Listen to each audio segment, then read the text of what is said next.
आज मी तुमच्यासोबत स्पेशली हिवाळ्यामध्ये बनणारी तुरीच्या दाण्याची भाजी जी आहे ना ती बनवून दाखवणार आहे। भाजी जरी तीच असली ना तरी तिचे बनवण्याचे प्रकार हे वेगवेगळे असतात। तर आज मी तुमच्यासोबत माझ्या गावाकडील एकदम पारंपरिक पद्धतीने ज्या प्रकारे तुरीच्या दाण्याची भाजी बनवतात त्याच प्रकारे मी तुमच्यासोबत ही शेअर करणार आहे। तर चला मग हा व्हिडिओ तुम्ही पूर्ण बघा।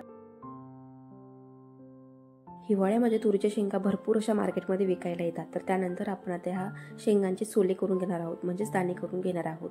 आता मी इथे 2 ते 3 जणांपुरती ही भाजी करून दाखवणार आहे। तर एवढे मी प्रमाणे दाण्यांचं घेतलेलं आहे।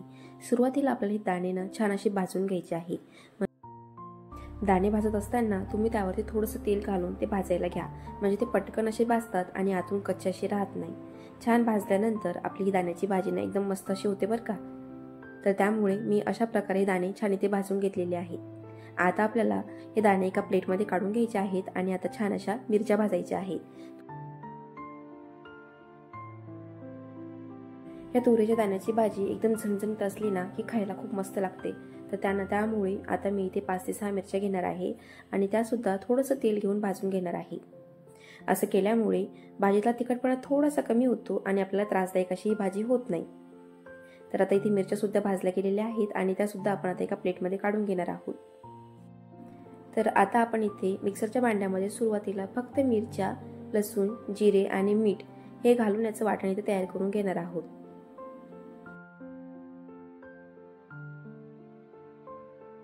तर अशा प्रकारे भाजीच्या फोडणीसाठी लागणारे जे वाटण आहे ना ते मी इथे तयार करून घेतलेलं आहे। आता हे वाटण ना आपण एका प्लेटमध्ये काढून घेणार आहोत।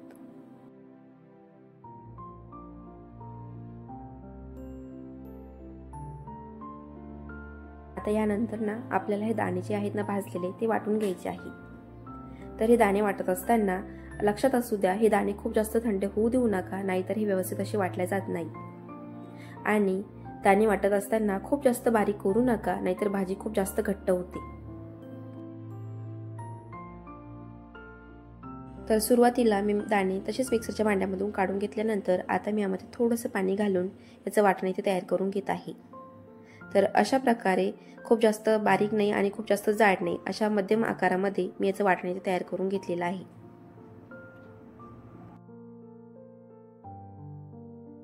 तर सोल्याच्या भाजीसाठी लागणारी जी पूर्व तयारी आहे ती आता आपली झालेलीच आहे। तर चला मग आता आपण आपल्या भाजीला छान अशी फोडणी देऊन घेणार आहोत। तर त्यासाठी इथे मी कढईमध्ये मस्त असं तेल घेतलेलं आहे। तेल कडकडीत तापल्यानंतर त्यामध्ये तुम्ही मोहरी घालायची आहे आणि जे सुरुवातीला आपण मीठ, मिरच्या, जिरे, लसणाचं जे वाटण तयार करून घेतलेलं होतं ते त्या यामध्ये घालायचं आणि मस्त असं तळू द्यायचं आहे।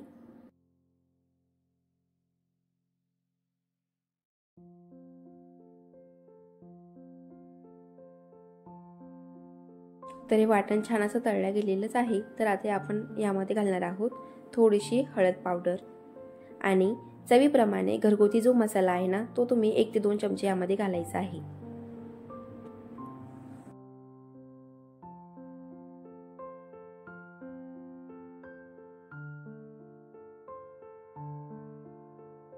आता हे सर्व जिन्नस, सर्व मसाले एकत्रित केल्यानंतर यामध्ये आपण थोडीशी कोथिंबीर घालणार आहोत आणि आता हे सर्व छान एकत्रित करून घेणार आहोत। यामध्ये आपण सुरुवातीलाच मीठ घातल्यामुळे आता मी यामध्ये मीठ सुद्धा घालणार नाही।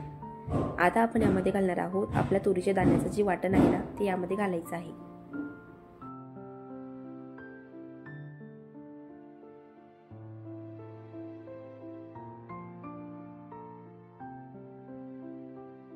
दाण्याचं वाटण यामध्ये घातल्यानंतर छान एकत्रित करून घ्या आणि आवश्यकतेनुसार यामध्ये पाणी घाला।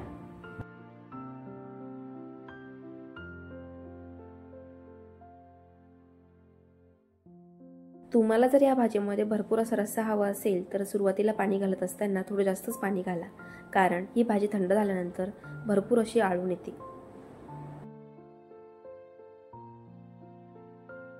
बऱ्याचशा भागामध्ये तुरीच्या दाण्याची भाजी बनवत असताना तुरीचे दाणे तसेच भाजीमध्ये घालून ती भाजी बनवली जाते, पण तशा प्रकारे भाजी न बनवता तुम्ही या पद्धतीने जर भाजी एकदा बनवली ना तर खात्रीने सांगते तुम्ही भाजी चाटून पुसून खाल्ल्याशिवाय राहणार नाही। एवढी छान ही भाजी होती आणि ही भाजी विशेष म्हणजे तुम्ही भाकरीसोबत खाऊन बघा, ही खायला खूप छान अशी लागते।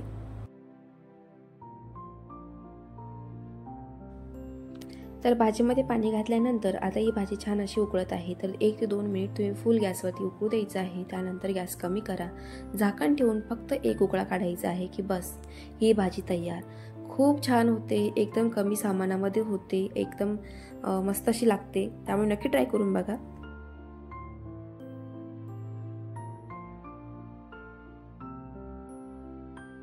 तर रोजच्या त्याच कांदा टोमॅटोच्या भाज्या खाऊन कंटाळा आला असेल ना, तर अशा प्रकारे ही झटपट बनणारी ही भाजी बनवा.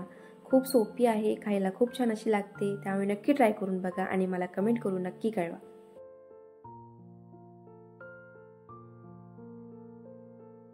आणि ही रेसिपी आवडली असेल तर प्लीज माझ्या चॅनलला लाईक, शेअर आणि सबस्क्राईब करायला अजिबात विसरू नका.